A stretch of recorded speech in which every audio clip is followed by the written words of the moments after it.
capítulo de Recuerdos de mi Tierra ahondaremos en dos temas. Por un lado, conoceremos la construcción del peronismo desde la primer presidencia de Juan Domingo Perón y por otro lado, conoceremos la historia del tren en San Luis.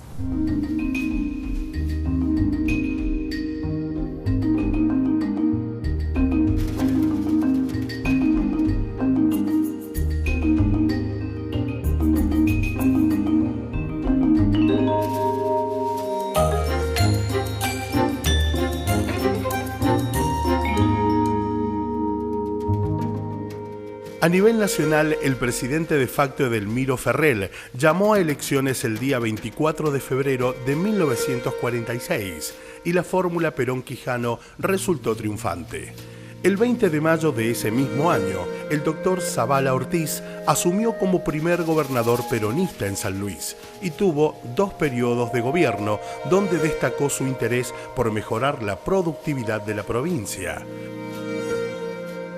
El peronismo fue un movimiento político muy importante. Por ello es que recurrimos a profesionales a que nos cuenten un poco más acerca de este tema. Omar Samper nos contará acerca de la construcción del peronismo dentro de lo que es la provincia de San Luis. La política de San Luis, en la década del 30, inclusive antes, pero ya cuando, y también en el principio de la década del 40, cuando está la etapa formativa del peronismo, había sido una política donde había 2 grandes grupos políticos, el Partido Demócrata, que eran liberales, y los radicales, con sus divisiones, ¿no? Claro. Tanto en unos como en otros. Y el peronismo, cuando se forma, cuando necesita hacer el armado político, recurre a esas autoridades. Claro. Recurre, en el caso recurre a los radicales. Marta Fourcade nos relata historias y vivencias de su niñez durante la primaria en una escuela pública durante el peronismo. Tenían la educación pública, pero estas niñas vivían en casas de familias pudientes porque las tomaban estaban internas, las llevaban a su casa para las tareas de la casa y para trabajar. Eran niñas pequeñas.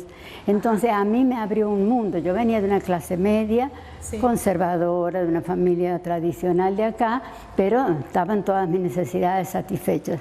No era el caso de mis compañeras eran otro mundo. Entonces yo ahí empecé a escuchar relatos campestres, relatos de aparecidos, de la luz mala, un mundo para mí desconocido. O sea, te abrió puertas a... Me abrió, digamos, a unas realidades que yo no vivía.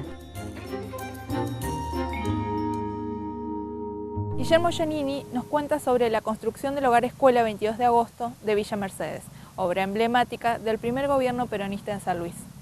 Comenzó un enorme proceso de construcción que prácticamente revolucionó a la ciudad de Villa Mercedes y a toda la provincia, porque llegaron a trabajar más de 3.000 personas con una enorme cantidad de materiales de primera calidad que eran traídos a la provincia de San Luis. Madera, cerámica, piedra, cemento. Una obra emblemática. Claro, hay que pensar que se trató, incluso hasta el día de hoy, de la obra más grande que existe en la provincia, porque era un edificio pensado con fines asistenciales y benéficos y a la vez tenían fines educativos, pero siempre teniendo en cuenta que se trataba de un hogar escuela, es decir, donde se priorizaba más del cuidado de los niños que su educación. Claro. El nombre tiene mucho que ver, digamos, también con la etapa del peronismo y su movimiento y sus, digamos, sus actividades y el mismo desarrollo que hubo dentro del partido, porque se llama 22 de agosto, que fue el día que renuncia Eva al cargo de vicepresidenta. Todos los años llegaba a la escuela. Yo te voy a explicar lo que eran los paquetes de ropa, de calzado, de juguetes y de útiles. Y eso que se repartía a todas las niñas, porque las varones iban de tarde, todas las niñas que íbamos de mañana, no era ropa, como Eva Perón dice, cuando se va al extranjero a mirar los institutos antes de hacer toda la fundación para ver qué es lo que iba a hacer. Estaban hechos con una mirada diferente, es decir, era todo de muy buena calidad, muy colorido, como luego fueron todos los institutos que ella creó, ¿no es cierto? Entonces, Esto que llegaba todos los años, los vestidos eran uno más bello que otro. Tenés recuerdos muy presentes. Presentes, turquesa, rojo, colores vivos. Además los zapatitos tenían eran zapatos de cuero, con una presilla y tipo gomicuer, era en aquella época. Y además los juguetes, ahí si vos mirás los archivos te vas a dar cuenta, está fotografiado incluso en los museos, los juguetes de primera calidad. Todas recibíamos lo mismo y todas tenían. Era como que yo tenía una sensación de que éramos más iguales, digamos. Durante sus 2 gobiernos, muchas obras importantes se llevaron a cabo, siendo algunas de las más destacadas la Escuela Normal Mixta, los policlínicos de San Luis y Villa Mercedes y el Hogar Escuela 22 de agosto, construidos por la Fundación Eva Perón. Teniendo en cuenta también digamos, el contexto político de la provincia de San Luis. Sí. ¿Cómo eran? ¿Por qué se habían pensado? ¿Cuáles eran los objetivos que tenía ese hogar escuela? El peronismo, en realidad, desde distintos ámbitos de su acción estatal, trató de favorecer a los sectores más postergados de la sociedad, especialmente a los niños y a los niños pobres. La provincia tenía su propio proyecto que terminó concretándose en la colonia infantil, la colonia Nogal, de aquí, de la ciudad de San Luis. En cambio, Villa Mercedes se logró mediante la acción de la Fundación Eva Perón, que no estaba en dependencia directa con el Estado provincial. Pero el gobierno de la provincia, que era peronista, la apoyó en forma, digámoslo así, directa, mediante un sistema que era expropiar tierras, una vez que se había elegido el lugar, en Villa Mercedes para la construcción, que debía ser muy grande porque finalmente terminaron expropiando 24 manzanas de la ciudad para la construcción mediante leyes provinciales, o sea, con fondos provinciales se expropiaron esos terrenos y se los donó a la Fundación Eva Perón. La Fundación Eva Perón los recibió la donación y allí es cuando comienza el proceso de construcción.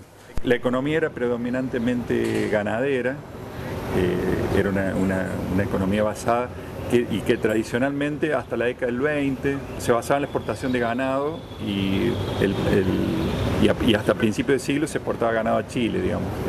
Había como un circuito.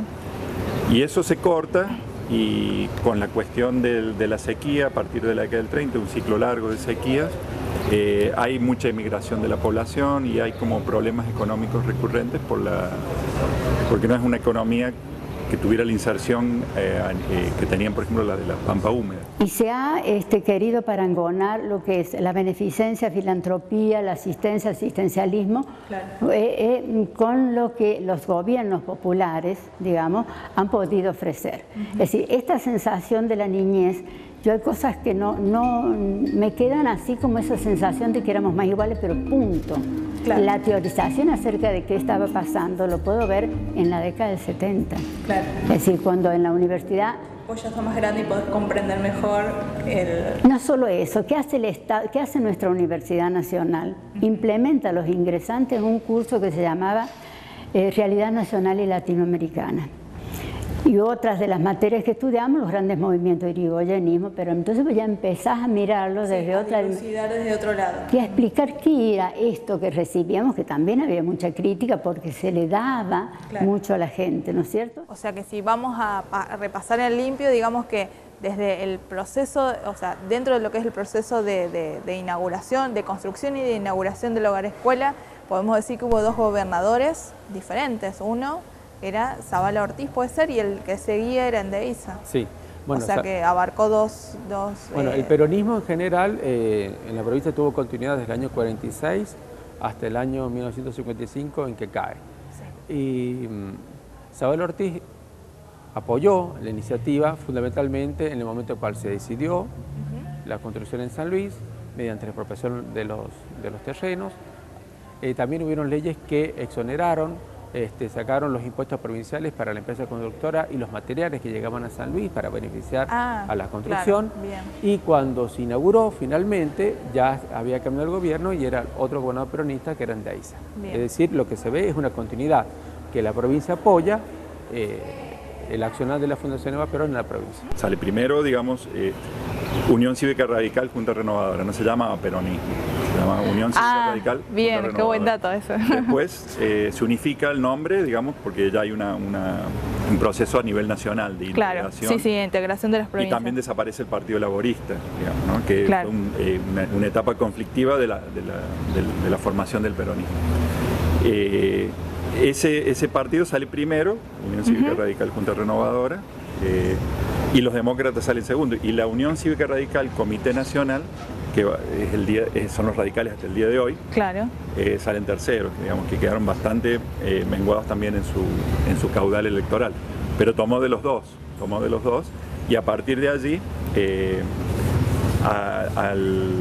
digamos, entre 1946, 1955 y después en todas las etapas posteriores hasta el 73, cuando finalizó la proscripción del peronismo, el peronismo ganó, fue dominante, digamos. Sin ninguna duda, el peronismo significó un cambio relevante en la sociedad puntana. Hemos desarrollado con estas entrevistas 3 diferentes puntos de vista. El doctor Ricardo Zabal Ortiz integró el primer gobierno peronista en San Luis. Bajo el estandarte de la justicia social, reivindicó la solidaridad, el bienestar y la educación, y esto queda demostrado con las obras que se llevaron a cabo durante sus mandatos. En el próximo bloque recordaremos la llegada del tren a San Luis.